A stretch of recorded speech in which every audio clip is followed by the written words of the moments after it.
Well, hello and welcome back to another episode of Ryan and Dave Save the World. This week we've got our guests Jake Jenkins and Landy and Jake, some of our old pals from our band, the Pocketbook Revolution. We've got a 15-year reunion show coming up, and we've been rehearsing for the last few months. So we decided to get these guys on the podcast and share how everything began and how this whole thing got rolling. Hope you'd enjoy it as much as we do. Bye.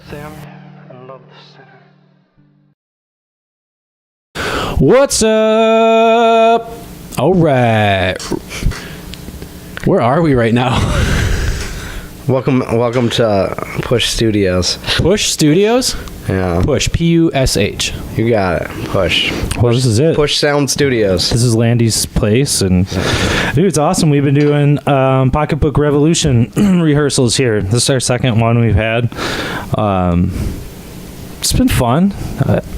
It's weird. It's weird coming back into all this, you know? Speaking of which, okay, so I guess a little background. The four of us started a band in 2003-ish, like about the year I graduated high school, I think. July 15th, 2003. So we started a band together back then here in Merrill, and we had a good run. I think we made it as the four of us for a couple of years, huh? For a year and a half? Year and a half? That was it? We did a lot God, that year seems and a like half. a long time. We did so much. I don't think that sounds like a... I thought like 2 or 3, maybe. Dude, Yeah. in 3 minimum. weeks, we played our first show with 6 songs. Well, I mean... That's true. Songs is a relative term. So, okay, we need a little background. So, to give you a visual, I'm living in Florida, and I moved back home. I get a hold of Ryan, and I'm like, dude, let's write some songs, start a band. Okay, we're in his garage. It's summertime, writing songs.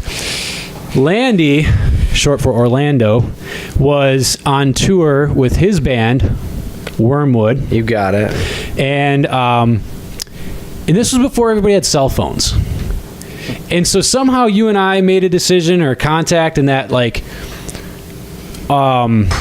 do you want to move to Wisconsin and start a band? Yeah, How did that go? You came and saw Wormwood play. Yep. Then you found out that Wormwood was on like the verge of getting signed to like I can't even think, Universal through John Elefante from Kansas, which is just a ridiculous statement. But anyways, because nobody do they even have labels anymore? I mean, like, so you found that out, and then you found out that I was fighting with my band all the time, and you saw we played at some church that was ridiculous that had a college that you attended. Yes. And you saw me play, and we played a couple times together, and you said... We played a lot together. Yeah, we did play a lot together. Anyway, so then you said, dude, you should quit your band and move up to Wisconsin and join it. And I was like, are you kidding me? And then I was thinking about it, and I was like, no, I do hate my band. I hate working with them. I'm like, and I do hate Florida at this time, so why not? So the plan was you finish the tour. Yeah. I'm going to buy a one-way ticket back to Florida to meet you. Yeah. And you were going to pick me up in the airport, and then like the next day or two, we were going to drive your truck, back to Wisconsin. That's the plan. That was the plan. So I tell my dad and my mom, and I just say, hey, I'm going to move to Wisconsin. And my parents say, no, you're not. You don't even know where Wisconsin was, which is true. I did not know where Wisconsin was, and I was 21 at the time. So anyway, so they thought I was joking, and I told them, and then like the day before Dave's going to fly down to Fort Myers, my parents were like, you're really going to move to Wisconsin?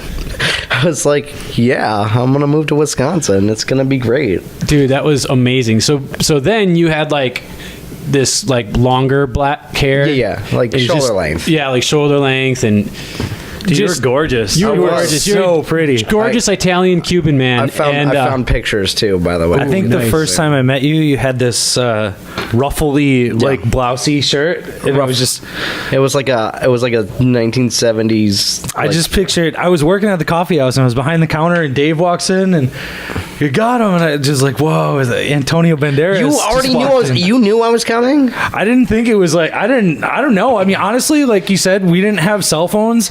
We didn't have social media. Like the last time I probably talked to Dave was like a week prior. Yeah. And like Dave walks in, he's got this guy with him. Like, holy shit, you did it. And, yeah, dude. Yeah. You guys literally drove. I mean, 24 hours straight. Sure, yeah. Dave did only 2 hours worth of driving, which was okay. just to, I was just too to amped. I was coordinate ready to that go. effort of like two kids. How old were you guys? You weren't even 20. I was 21. Yeah, I was probably 19. Yeah, to coordinate that effort to one guy flies to Florida, not really knowing if the other guy is even really going to be there or not. Oh, And totally it blind. got postponed too because you canceled your flight because I thought you did. No. Or you never bought your ticket or something because I came back from tour and was supposed to leave the next day, but it ended up being like a week or two later. Yeah, I'm not sure. I Anyway. can remember that part. But you're probably right. I don't remember. because we were like, oh, this is kind of, it was dicey, man. Yeah, super. But- well, so all right. I'm And like, then I'm after doing 24 this. hours of me playing Radiohead and Moss Mouse, and Dave's regretting his decision already. Dude, I like never heard that music before, and I was like had a headache the entire 24 hours. Oh, I remember. because it was so loud.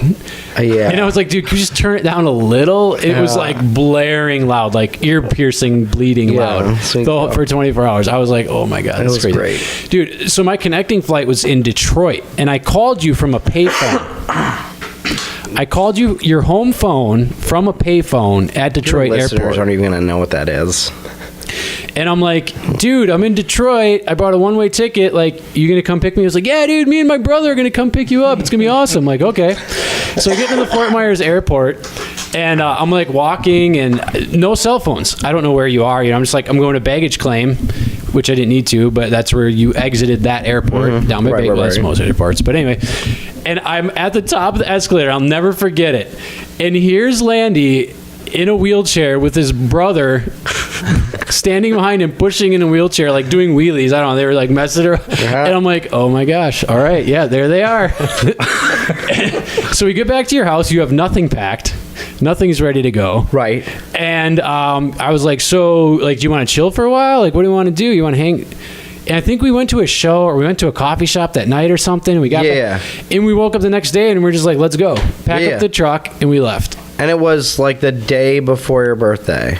Yes. Because it was July 14th, and then... July 17th is my birthday. Oh, my bad. And So that it was was when we had our first band practice. So July 15th, you show up. July 16th, we start driving.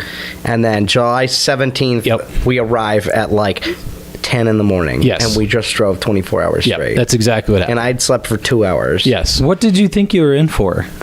I mean, what did you think you were coming here to Wisconsin for? Well, I get into these like I was, you know, I would say I'm always been like religious. So I knew that I was in a band that was going to get signed as a Christian band to Universal, and we didn't act like Christians, and who knows what a Christian's supposed to act like at this point anyways, but all I know is that we were getting into all these fights, and so I just said the next band that I get into, like, if it's like whatever we decide on at the beginning, that's what I'm going to go with. And if we're going to decide we're a Christian band, that's what I'm going to go with. So, like, Dave made it sound like I was coming up to join, like, a Christian hardcore band. So It was. And so Greatest hustle of all time. Greatest- Just kidding. got me good. Legendary. No, so I came up with that in mind, and so like I just figured, like, I don't really care. I don't care if the music sucks, but I do care if, like, as long as, like, we're backing each other up, like, morally and supporting each other, like, spiritually, I'm down. So that's what, and I had no idea who was in the band at this point. So I had no idea what I was in for. But that's where it kind of, like, that's kind of where I was. I just didn't want to be in a hypocrite band kind of thing. But this was my mindset at 21. Sure. So you get here, it's July 17th. We're like, we couldn't sleep. We actually tried to, like, take a nap. Yeah. Couldn't. So we're like, dude, let's go to Ryan's. Yeah. We went to Ryan's, and I think Jake, were you in the band at that point yet or not? Not yet. No, you haven't. Yeah. We haven't drove to his house yet. The first thing that I remember is, I'm not sure if you called first or you just showed up, but I lived like maybe a block and a half from Ryan's house, and Dave, I remember you showed up with Landy, and he's wearing like this tight shirt with like this stallion on it, and he has this long flowing hair. It's that Italian stallion. Yeah, Yep. yeah. That's good stuff. And I just remember, like, do you want to go jam? Like, sure. I didn't know that you had like conned Landy into coming up here to join this band. not It a didn't con. exist It's a yet. soft con. So no, and it wasn't just like we're going to your house. We drove to your house, and he's like, stay in the car. Dave's just like, stay in the car, and then Dave goes inside, and then like I don't know, did he tell you then? He didn't tell you then? Wasn't he like, I don't remember really how that I was rolled pretty out. sure what I heard later, Yeah. which I didn't know for years, even till like after the band was done, was that we drove to Jake's house, and Dave walks into Jake's house and says, hey, I just had a bass player move up here from Florida. Do you want to play drums for this band? And you felt so obligated because you couldn't imagine that Dave like hustled some kid, some moron, up to Wisconsin from Florida, and you're gonna have to play drums now because there is no other option. I love hearing different. This is how it was. So everybody's a little more like, I got fucked this way or that way, like, you know, depending on how you look at it. So what happened was I was actually communicating with both of these guys Yeah. the whole time. Yeah. Okay. And it was hinging on if you were coming up here or not. So really, you were the piece that glued it all together. All right. But the one thing, though, because Ryan and I, he was down. And you guys had already practiced. You guys Yes. learned like 3 or 4 songs. Ryan and I before had like 2 songs, and then worth it all and patiently wait, as far as Yep. I know. And Kidney to Kidney, I thought was already done. well, possibly it might have been in there Yeah. somewhere. So And Jake at the time played in a 3-piece hardcore band Yeah. that was actually really, really with good. Chris Sherwood, Yeah. right? Yes. It was Before and Ever After was the name. Before- yeah. Yep. And so when I talked to you, it was like, shoot, how am I going to get Jake to do this? Because Yeah. he's in a really good band and they're doing really awesome. And it just kind of happened. I think you just did me a favor. Maybe you can fill it in. how I it don't went really down. remember how that worked because I don't remember how that hardcore band ended. I just remembered that I started playing with you guys and I was like, well, I'm just going to do this now. This is a good band. And I think the other one was just winding down. Yeah. And I don't remember what happened, but I was happy to start something new. Yeah. Okay. So so that was kind of the like how it all forms. Then we start rehearsing and we write songs. And I think we had 5 songs before once we set up our first show. We had That 6 could be. songs. That could be. Okay. I thought we had 6 Who knows? for some reason. I thought. And we didn't have a band name, but we had a show at the coffee shop you worked at. we had to come up with a band name before the first show. Of course. So in the local movies video rental store, this is how long ago it was, on the sign, it said, "So long, Melissa." Because Melissa, who worked there, must have been like leaving or going to college or however it worked or moving. And it was like, dude, So Long Melissa. That's the band name. And it was kind of, I was pushing it. And it was like, that's way too emo. No way. I was pushing it as well. I was in support of that. But you were the most emo of all of us. Was Ryan? And so it was, I think, it was like a working title, sort of. Like, so we went with So Long Melissa, knowing that it actually wasn't going to be our actual name until we came up with something better because we had to put something on the flyer. Right. Do you remember how we? Do you remember how we came up with the band name? Yeah. Huh? Do you remember how we came up with the band name?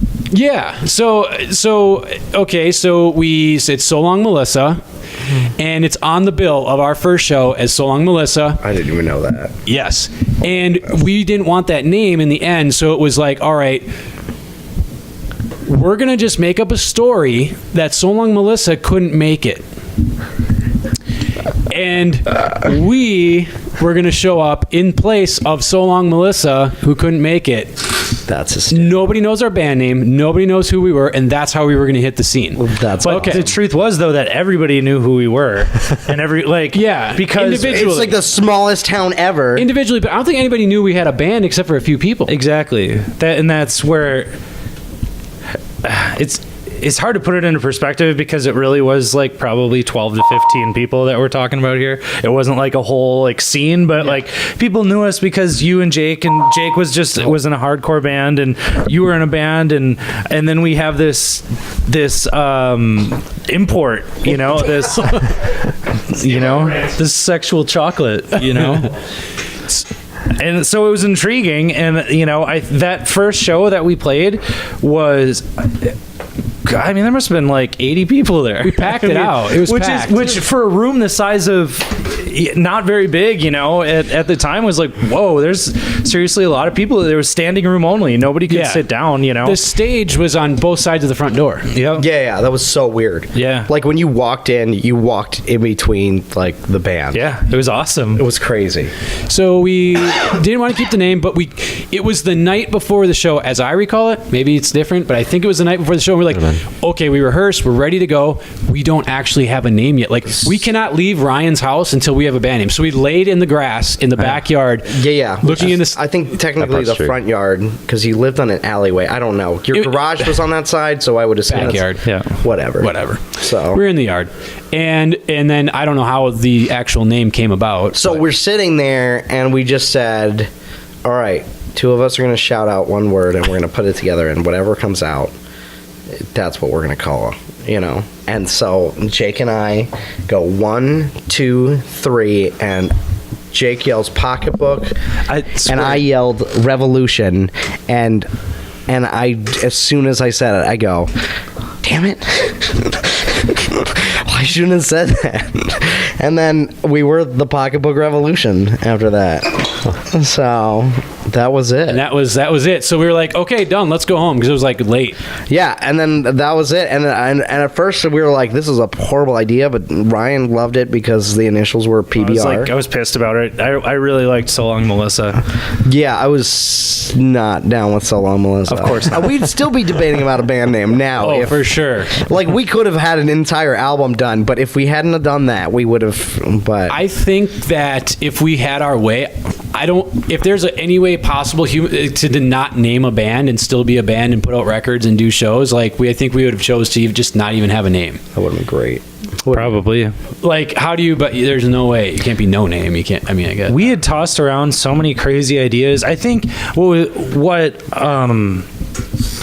what made things so interesting was you two guys, because Dave and I had this kind of plan that, all right, like, what's cool right now? Like, Finch is cool. Like, this post-hardcore emo screamo thing was like right there, like on the cusp. And I was like, yep, I'm going down this rabbit hole. And we were all about it. And Jake had like credibility on the line because you came from like the hardcore, like at the time you were in the hardcore scene, which was not cool to be in an emo band. No, like it was very but uncool. all the hardcore kids were like, it was like dangling a carrot in front of their nose, because it was like, ooh, look, like Under Oath's doing it. Ooh, look, like Further Seems Forever's doing it. Like all these bands are like, so you brought some like, nope, not going there to our band. Like you were like, not doing that. Nope, I'm not doing that. This beat. Like, How old were you at this time? I would have been 15 or 16. You're so. that's even crazier. You're like so gentle now, but you were so angsty back then. Yeah, you were angry as fuck. I was very angry all the time. We did, so just It was great. real quick, touch on it, because your brother was actually on the show. Yes. John Jenkins. Yep. At Veritats. Yes. And so we talked a little bit about how John was like 8 and how I met you when I was playing drums in the church sanctuary, and you came up. You were like 12 then. Yeah. Yep. And played the drums. And anyway, so this is Jake, everyone. From that story, Church drummer. and well, you weren't a church drummer, but we met at the church on that drum set, and you were phenomenal from that point. And I knew I was like a bit of a prodigy, yeah. And so I was like, any band I'm in, Jake's in it. I don't care. I don't want any other drummer except Jake. Yeah, Jake, you didn't know it at the time, but I was just excited to play. I mean, I didn't think that I was amazing. I was glad to be in a band. I wanted to be in a band really badly, and like just meeting you and being able to get involved in playing live music and writing was just, I was so excited about it. that's cool. Your double kick was like phenomenal. It's not so good now, but it was really good. point. then. I could imagine that takes a lot to keep up. Remember when I had that 85 Toyota Camry, and I'd always I had to give you rides ever, obviously. Yeah, I because you couldn't drive. And I would always do the e-brake and like slide into snowbanks and get stuck, and like I made you push me out, and you would get so mad at me. I would stick it in the snowbank, and you'd be like, I remember when you had enough, you were like, Dave, I'm so sick and tired, and why do you do this shit? You like fling the door, and you were like yelling. That was the first rant. That was the first of many rants that I ever received and was a part of or experienced coming from you. And I appreciated it so much because it was such a jerk move, because you're right. So wait a second. So when you moved up here, when I moved up here, before I moved up here, Yep. what was, so you were this really young up and coming drummer. Dave is what? What is Dave in this situation in your eyes? Dave is a musician that moved away and had been, out of the local scene in bands for a bit, but we'd been in a few bands together, so I mean, it was a longer term collaborator. Are you talking about Wounded? Sure. Was that one of them? Okay, so Spectre? Spectrum Was was the very first. And then you guys knew Ryan from the scene, who was in punk bands and emo bands, or punk bands, yeah. punk bands. Okay. Well, if you want to call it that. You were like rock. You were just rock. I wouldn't say punk. Steve played punk beats for every beat. Steve's back. Steve's back. So, Well, at the time, I think the question you're asking is like, who was Dave to Jake when they first met? and who, like, in Merrill, like when I moved up here, like I knew Dave down in Florida, and then Dave was attending churches, and so he was like the church guy, but he was cool because he played guitar, and he was like freaking, like he had like he was in Kettner or something like that. He was in Kettner rig, and it was like wasn't it a half stack? Yeah. And so you're the guy with the half stack at the house, and so I was like, oh, this guy's like for real, man, And so then so I knew him like in that like church scene, and I knew that me and him didn't quite belong there. And then when I moved up here, like I caught wind that basically Dave was the player. He was like a player, and he had his type, and it was all blonde hair and blue eyes, like all day long. Oh, girls. We're going girls. Yeah, that's what I'm not a player. Yeah, Maybe you just crush a lot. So so when I came up here, but what I want to know is, what was Dave and what were you two in like the scenes? Like, were you guys like the go-to guitar guys, or like you were the guitar guy and you were the emo? Well, no, Were you because the crying singer? there wasn't really a scene though at all, because I mean, for our age group and like our demographic, like I really think that the band I was in and Spectrum were probably the first bands to ever start out of Merrill anyways, to start like playing shows anywhere. So before us, not to sound, I mean, I'm talking Merrill, so we're literally talking like 20 kids maybe. But for then it was, so we kind of were just feeling everything out, and that's how it went down was, Dave, anybody who was in Dave's band was somebody because we were the only ones, and anybody who was in my band was somebody because we were the only ones doing it.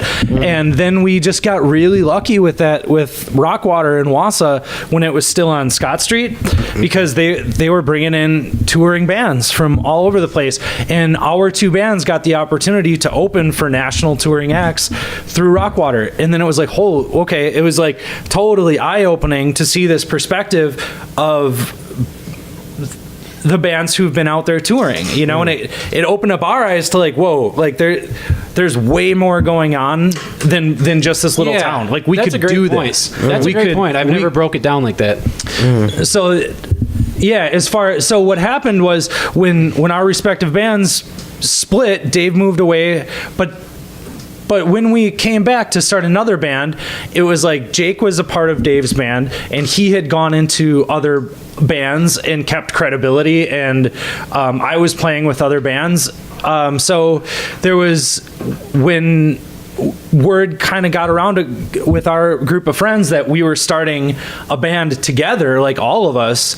Like there was kind of a little bit of a buzz about it, you know, for this area, you know. Yeah. To dial it on a little closer to what you were saying, the first time I ever met Ryan was my buddy Andy.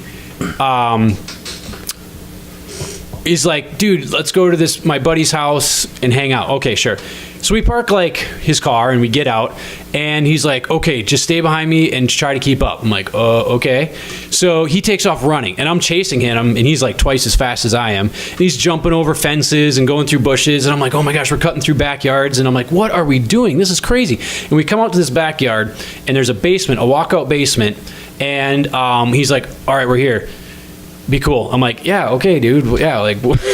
And so we walk in, and Ryan was there at this kid's house, and a bunch of people were there, and they were playing some music. Ryan was singing and playing guitar, and this other guy was playing drums and had it set up completely wrong, like opposite of how it actually should be set up.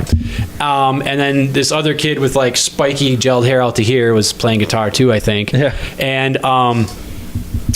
And so I'm like, oh, cool, these guys play music. And this was right around the time I met Jake, and we started Spectrum, or we're thinking about it. And so then I'm like, oh, these guys play music too. They're in a band. This is cool. I got to help that drummer out. I got to set up his drums right. Set these up. And at that time, I actually started out as a drummer before I started playing guitar. So I'm like, dude, can I sit in on a song with you guys? And you were going out with Gina. That's why you were there. Yeah, probably. Because Leroy is the reason I was there. But yeah. Anyway, so... I played drums with them. I get to know Ryan, and then so that's actually how we met. And then it's blah blah blah blah. Fast forward. Yeah, gotcha. Sweet deal. All right, cool. I think the thing is, so why we're even doing this and having this conversation is because our band, in the couple years that we were together, we somehow managed to find a producer, like a kind of legit producer. I mean, Mike had worked with a lot of big bands. Is it the Verve or the Verve Pipe? I can never remember. The Verve. I don't know. Anyway. One of the two, but he won an award for it. He won an award for recording him, for producing that band. I mean, he literally had, I don't know. I think he was like an assistant. It's whichever one doesn't sing the symphony song that they got sued for. The one not as popular is what you're thinking. Yes, exactly. I think it's the Verve. But what happened in that year, those couple of years, is we got to go record a full-length record, which back then it wasn't Logic, it wasn't Pro Tools. Like, guys didn't have studios in their basement. You had to go somewhere if you wanted to record a record.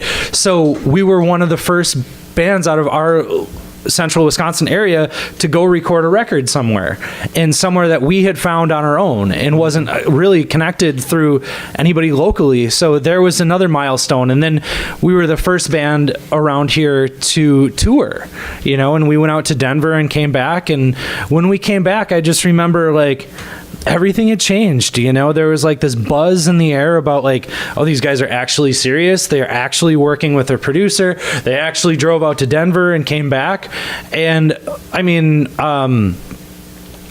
we had a little article in the newspaper, and I saved all this crap, you know? Yeah. And what happened is when we had come back, I swear to God, there was probably